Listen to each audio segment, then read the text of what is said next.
నమస్కారం. బిఆర్ పెటస్నెస్ కి స్వాగతం. నేను మీ స్వర్ణ. 31లోగా ఇవి పూర్తి చేయండి. ఆర్థిక సంవత్సరం ముగింపు నేపథ్యంలో మార్చి 31 నాటికి పూర్తి చేయాల్సిన కొన్ని పనులు, ముగిస్తున్న పథకాల వివరాలను పరిశీలిద్దాం. మ్యూచువల్ ఫండ్లలో పొదుపు చేస్తున్న వారు రీకేవైసీని పూర్తి చేయాలి. అధికారిక ధృవీకరణతో కేవైసీ నిబంధనలను పూర్తి చేయని వారు తగిన వివరాలను సమర్పించి దీన్ని పూర్తి చేయాలి. బ్యాంకులను ఆధార్, పాన్ కార్డు లాంటివి తీసుకునేవారు కేవైసీని అప్డేట్ చేయాల్సిందిగా సూచిస్తున్నాయి. State bank of India SBI అందిస్తున్న అమృత్ కలర్స్ ప్రత్యేక డిపాజిట్ వ్యవధి ముగియనున్నది. దీని వ్యవధి 400 రోజులు. వడ్డీ రేటు 7.10%, సీనియర్లకు 7.6% వడ్డీ లభిస్తుంది.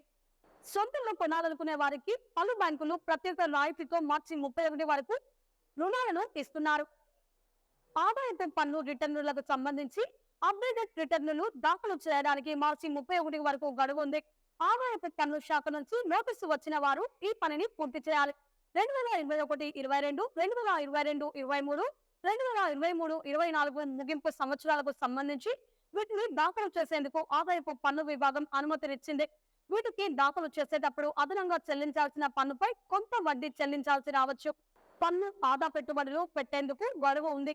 కానీ ఈక్విటీ ఆధారిత పొదుపు పథకాలు ఈఎల్ఎస్ఎల్ పెంచుకోలేరు. శుక్ర, శని, ఆదివారాలు మార్కెట్ కు సెలవు. కాబట్టి ఈఎల్ఎస్ఎల్ దరఖాస్తుకు ఫండ్ సంస్థలు ఆమోదించడం సాధ్యం కాదు. అంటే ఇప్పుడు మదుపు చేసినా అవి వచ్చే ఆర్థిక సంవత్సరం ఖాతాలోకి వెళ్తాయి. ఈ వీడియో మీకు నచ్చినట్లయితే లైక్ చేయండి. మరిన్ని లేటెస్ట్ న్యూస్ కోసం మా ఛానల్ ని సబ్స్క్రైబ్ చేసుకోండి. ఈ వీడియోపై మీ అభిప్రాయాన్ని కామెంట్ రూపంలో తెలియజేయండి.